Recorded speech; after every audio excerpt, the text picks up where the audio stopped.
Hello everyone. Very good morning to all of you. दिन की शुरुआत करेंगे 22 जुलाई 2023 के करंट अफेयर के साथ। हर एक क्वेश्चन इंपॉर्टेंट है, इसलिए वीडियो को अंतिम तक ध्यान से देखिएगा। करंट अफेयर के पीडीएफ स्टैटिक जीके के साथ आप एग्जाम इंजन एप्लीकेशन से डेली का डेली डाउनलोड कर लिया करिए। एग्जाम इंजन एप्लीकेशन में आपके लिए जो बैच है, फ्रेश बैच, जिसकी शुरुआत मैं 26 जुलाई से कर रहा हूँ, तो एक बार आप जाके वहां पे इंक्वायर कर सकते हो। इस बैच में history, polity, geography, science, economics सब कुछ मैं कवर करूंगा। साथ में वन लाइनर्स भी आपके कवर करूंगा। वन लाइनर का क्रैश कोर्स अलग होगा, बिल्कुल डिफरेंट होगा। 2024 के सभी एग्जाम को टारगेट करके ये बैच में स्टार्ट कर रहा हूँ। इसके लिए आपके पास केवल आज को मिलाकर 4 दिन बचे हुए हैं, तो आप इसके लिए एनरोल कर सकते हैं। वीडियो के लास्ट में भी मैं आपको बता दूंगा उसके बारे में। पहले बात कर लेते हैं कल के वीडियो के क्वेश्चन की। कल मैंने आपसे क्वेश्चन ये पूछा था कि कुरनूल जो है ये कौन सी नदी के किनारे पर स्थित है। कुरनूल तुंगभद्र नदी के किनारे पर स्थित है। कुरनूल जो शहर है ये आंध्र प्रदेश में पड़ता है। और जो तुंगभद्र नदी है ये 530 किलोमीटर लंबी नदी है। और कभी कभी आपसे क्वेश्चन पूछ देता है कि तुंगभद्र किसकी सहायक नदी है, मतलब किसकी ट्रिब्यूटरी है। तो इसका आंसर होगा कृष्णा। ये कृष्णा नदी की ट्रिब्यूटरी है। अब शुरू करते हैं करंट अफेयर। देखिए है क्या कि भारत में ये कौन सा शहर है जहां पर दुनिया का सबसे बड़ा ऑफिस कॉम्प्लेक्स अभी हाल ही में बना दिया गया है। और अभी तक पूरे दुनिया में सबसे बड़ा ऑफिस कॉम्प्लेक्स अमेरिका के डिफेंस डिपार्टमेंट का हुआ करता था, जो कि पेंटागन में स्थित है। तो इसको भी पीछे छोड़ दिया है इस ऑफिस ने। तो ये बनाया गया है सूरत में, गुजरात के सूरत में। और इस ऑफिस का नाम, ये जो आपको पिक्चर में दिखाई दे रहा है, इसका नाम है सूरत डायमंड बोर्ड्स। क्या नाम है? सूरत डायमंड बोर्ड्स। और इस पूरे ऑफिस की खास बात यह है कि ये 6.7 मिलियन स्क्वायर फीट में बना हुआ है। इसको बनाने में 3,000 करोड़ से ज्यादा की लागत आई है। और अगर बात करें कि भारत में डायमंड की क्या स्थिति है, तो देखिए हम दुनिया में हीरे का उत्पादन तो सबसे ज्यादा नहीं करते हैं, लेकिन हीरे की कटाई या हीरे को तराशने की बात करी जाए तो दुनिया में नंबर 1 है भारत। इवन अगर बात करें पूरे दुनिया में हीरे को तराशने में भारत का कौन सा नंबर है, तो नंबर 1 है। और उसमें भी सूरत की केवल अगर अकेले बात करें तो सूरत दुनिया का 90% डायमंड क्राफ्ट कवर करता है। अगर कभी भी आपसे पूछा जाए हीरे का उत्पादन सबसे ज्यादा कौन सा देश करता है, तो आंसर होगा रूस। रशिया में हीरे का उत्पादन सबसे ज्यादा होता है। मतलब आप ये समझ लो कि हीरे के उत्पादन में हम टॉप 10 में नहीं आते हैं। मतलब दुनिया में और कई सारे देश हैं जो कि हीरे का उत्पादन करते हैं, लेकिन जब हीरे को तराशने की बात आती है तो उसमें हम नंबर 1 पे हैं। और ये जो परिसर है, इसका उद्घाटन इसी साल नवंबर के महीने में किया जाएगा। प्रधानमंत्री नरेंद्र मोदी इसका उद्घाटन करेंगे। अभी क्या है कि नई दिल्ली में 2023 का फेस्टिवल ऑफ लाइब्रेरीज जो है ये इनॉग्रेट किया जाएगा। किसके द्वारा? तो इसका उद्घाटन राष्ट्रपति द्रौपदी मुर्मू के द्वारा किया जाएगा। और फेस्टिवल ऑफ लाइब्रेरीज का उद्घाटन कहाँ पर होगा? तो ये दिल्ली के प्रगति मैदान में होगा, जहां पर हर साल इंटरनेशनल बुक फेयर लगाया जाता है। और कब होगा? तो ध्यान रखिएगा, ये 5 अगस्त को होगा आने वाले। इसका मेन उद्देश्य ये होगा कि भारत में डिजिटल और ऑफलाइन हर तरीके की लाइब्रेरीज को प्रमोट करना। पढ़ना एक सबसे अच्छी आदतों में से एक है। अगर जिस व्यक्ति को पढ़ने की आदत है तो वो हर टाइम कुछ ना कुछ सीख रहा होता है। अगर आप कभी भी कुछ भी रीड कर रहे हैं तो हमेशा ध्यान रखिए आपका जो मेंटल स्टेट है वो हमेशा रिलैक्सिंग मोड की ओर जाएगा। इवन इतना ही नहीं, दुनिया में आप हर एक उस सेकंड में जब आप कुछ ना कुछ पढ़ रहे हैं तो आप कुछ ना कुछ किसी ना किसी के बारे में जान रहे हैं, दुनिया को एक्सप्लोर कर पा रहे हैं। तो रीडिंग बेस्ट हैबिट मानी जाती है। इसी को प्रमोट करना है इस फेस्टिवल में। भारत का एक कौन सा राज्य है जो कि देश का पहला satellite network portal site receive करने वाला राज्य बन गया है? तो ये भारत का पहला राज्य है गुजरात। गुजरात को सैटेलाइट नेटवर्क पोर्टल साइट मिली है अभी हाल ही में, जिसका उद्घाटन गुजरात के मुख्यमंत्री भूपेंद्र पटेल के द्वारा किया गया है। अब सवाल ये उठता है कि सैटेलाइट नेटवर्क पोर्टल साइट का मतलब क्या है। देखिए इस साइट के एस्टेब्लिशमेंट के साथ ही पूरे गुजरात के अंदर टारगेट ये लिया जा रहा है, हर एक ग्राम पंचायत के अंदर हाई इंटरनेट स्पीड फैसिलिटी दी जाएगी। मतलब आप ये समझ लो पूरे गुजरात के अंदर हर एक गांव, हर एक district panchayat, local administrative bodies हो गई, चाहे कुछ भी हो, हर एक परिसर में हाई इंटरनेट स्पीड की सुविधा उपलब्ध कराई जाएगी हर एक व्यक्ति को। इसका जो फर्स्ट फेज है इसके लिए 100 करोड़ की धनराशि आवंटित करी गई है। इसको कहाँ से लॉन्च किया गया है? तो ध्यान रखिएगा, इसको गुजरात के एक डिस्ट्रिक्ट है जिसका नाम है महसाना डिस्ट्रिक्ट, वहां से लॉन्च किया जा रहा है। Recently who has been honored with the Hijr Award in Malaysia for his contribution in spreading the message of peace and building interfaith relations across the world. पूरे दुनिया में शांति का संदेश देने के लिए, अंतर धार्मिक संबंधों को बेहतर बनाने के लिए, उनके इस योगदान के लिए किसको हिज्र अवार्ड से सम्मानित किया गया है। तो ये भारतीय मूल के हैं और इनका नाम है क्या? इनका नाम है कंथापुरम अबू बकर मुसलिया और ये भारतीय मूल के हैं। ये जो आपको पिक्चर में दिखाई दे रहे हैं यही है कंथापुरम।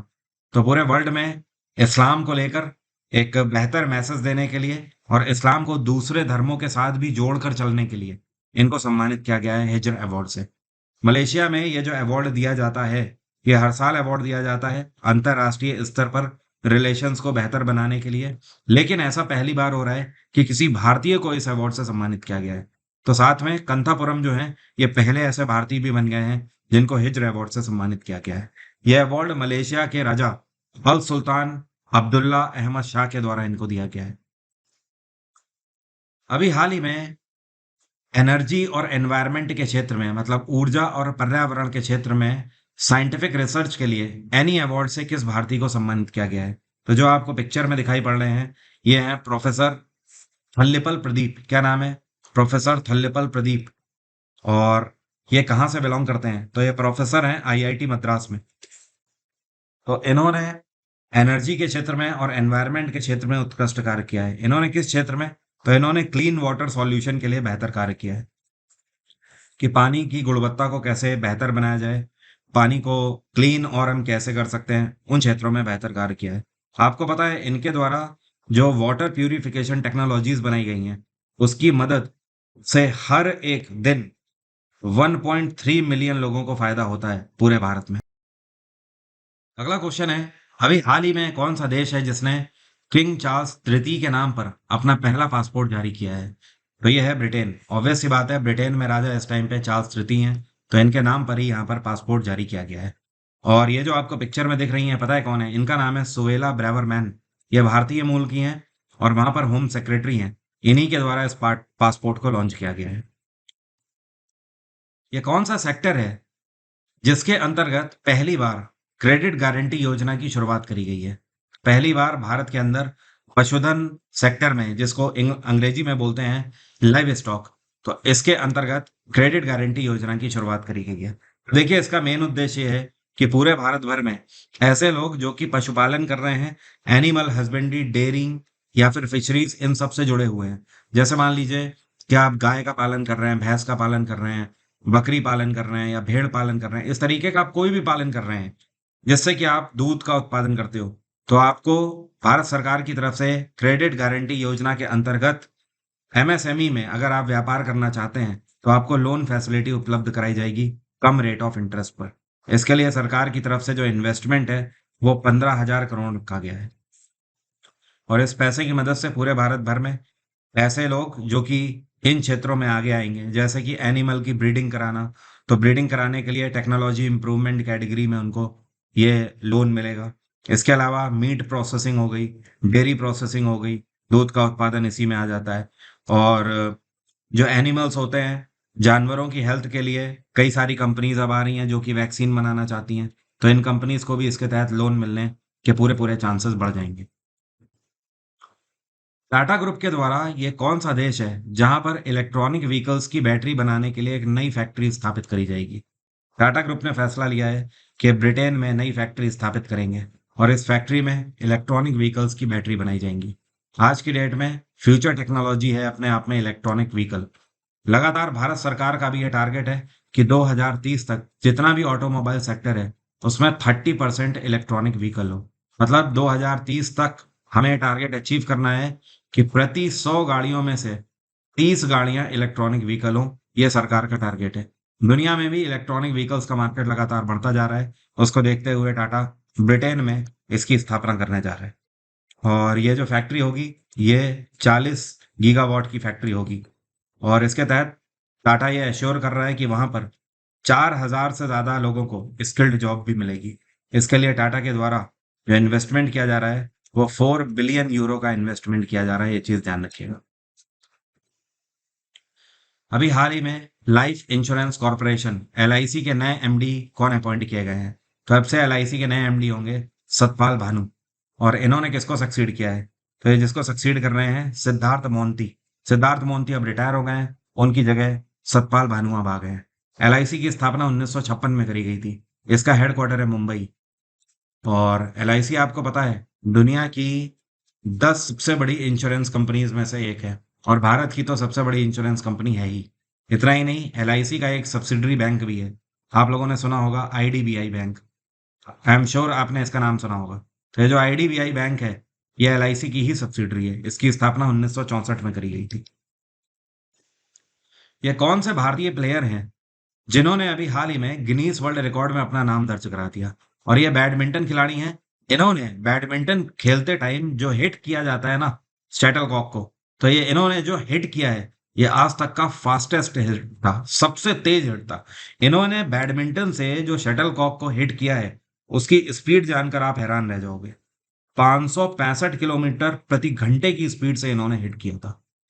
तो ये है स्वातिक साईराज रैंकी रेड्डी, भारत की आन बान शान। तो रैंक रेड्डी ने ये अपने आप में रिकॉर्ड कायम कर दिया है, और इन्होंने जिसका रिकॉर्ड तोड़ा है वो खिलाड़ी है पैन बून हियोंग। यहाँ पर मैं लिख रहा हूँ पैन बून हियोंग। आज तक इनका रिकॉर्ड था। ये मलेशियाई खिलाड़ी हैं जिन्होंने 493 किलोमीटर प्रति घंटे की स्पीड से स्मैश किया था। और ये 10 साल पुराना रिकॉर्ड है, तब से ये चला आ रहा था। 10 साल पुराने रिकॉर्ड को अब भारतीय खिलाड़ी सात्विक स्वराज रैंकी रेड्डी ने ब्रेक कर दिया है। और अगर महिलाओं में बात करें तो महिला बैडमिंटन खिलाड़ी हैं, इनका नाम है तैन पेरली। यहाँ पर मैं लिखता हूँ तैन पेरली। इनका भी रिकॉर्ड है, इनका है 438 किलोमीटर प्रति घंटे की स्पीड से। तो अल्टीमेटली आज की डेट में सबसे आगे रैंकी रेड्डी, भारतीय मूल के। वर्ल्ड चेस डे कौन सा दिन मनाया जाता है? ये दिवस हर साल 20 जुलाई को मनाया जाता है। परसों के दिन ये दिवस मनाया गया। इस दिवस की शुरुआत पहली बार यूनेस्को के द्वारा 1996 में करी गई थी। और आपको पता है दुनिया में चेस को ऑर्गेनाइज करने के लिए जो सबसे बड़ी संस्था है, इसको बोलते हैं इंटरनेशनल चेस फेडरेशन। इसकी स्थापना 1924 में करी गई थी। इसकी स्थापना पेरिस में पहले करी गई थी 1924 में, लेकिन आज की डेट में इसका हेडक्वार्टर कहाँ है? ये है ज्यूरिक में। कहाँ पर? Zurich, Switzerland. International moon day जिसको बोलते हैं अंतरराष्ट्रीय चंद्रमा दिवस, ये कौन से दिन मनाया जाता है? तो ये भी 20 जुलाई को ही मनाया जाता है।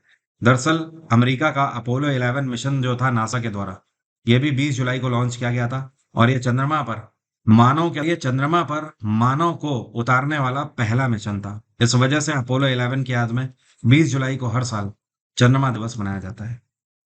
अब मेरा आज का सवाल आपसे बहुत ही सिंपल है। आपके घरों में जो इलेक्ट्रिक स्विचेस लगे हुए हैं, जैसे कि फैन का स्विच हो गया, बल्ब या रॉड का स्विच हो गया, तो जो भी इलेक्ट्रिक स्विच है वो कौन सी प्लास्टिक के बने होते हैं, आपको ये बताना है। कमेंट बॉक्स में जल्दी से लिखकर बताइए। यह क्वेश्चन 2017 सीजीएल में पूछा गया था। आखिरी 4 दिन बचे हुए हैं। आने वाले 26 जुलाई से नया बैच बिल्कुल स्टार्ट कर रहा हूँ। ये फ्रेश बैच है 2024 के एग्जाम के लिए, जीएसजीके का फाउंडेशन बैच। इस बैच की खास बात यह है कि इसमें सारी लाइव क्लासेस होंगी, कोई भी रिकॉर्डेड क्लास नहीं होगी। बिल्कुल फ्रेश बैच है 2024 के सभी एसएससी और स्टेट एग्जाम को टारगेट करते हुए। History, polity, geography, science, economics और इसके अलावा वन लाइनर का क्रैश कोर्स भी मैं इसमें कराऊंगा, जो कि प्रीवियस वाले बैच से कहीं ज्यादा अपडेटेड होगा। अगर आप रुकना नहीं चाहते हैं, आप चाहते हो कि आप 2023 का कोई एग्जाम देना चाहते हो और अभी हाल फिलहाल में 1 महीने या 2 महीने में आपका एग्जाम है, तो आप इस बैच को अवेल कर सकते हैं। ये कंप्लीटेड बैच है। इसमें आपको एक ही बार में सारी रिकॉर्डेड क्लासेस मिल जाएंगी, जिसमें भी history, polity, geography, science, economics, साथ में पीवाईक्यूज भी मैंने कवर किए हुए हैं। और इसके अलावा वन लाइनर का क्रैश कोर्स भी इसमें कवर है। मतलब कुछ भी छूटा नहीं है, आपके पास दोनों तरीके के ऑप्शन है। इतना ही नहीं, एग्जाम इंजन एप्लीकेशन में 10% का फ्लैट डिस्काउंट मैं आपको मानसून में दे ही रहा हूँ, तो आप किसी भी कोर्स में 10% का फ्लैट डिस्काउंट अवेल कर सकते हैं। और हिस्ट्री का recorded batch, polity recorded batch, science recorded batch, static GK magazine, ये सारे ऑप्शन आपके पास अवेलेबल हैं सबसे कम फी में। एमटीएस सितंबर में लगा हुआ है। एमटीएस के भी रिकॉर्डेड बैचेस हैं, वो भी आप अवेल कर सकते हो, केवल सब्जेक्ट वाइज भी और कंप्लीट बैच भी, सबसे कम प्राइस में। आज की बात यहीं तक रहेगी। Thank you so much. Have a nice day. Take care. Bye bye. आपका दिन मंगलमय हो।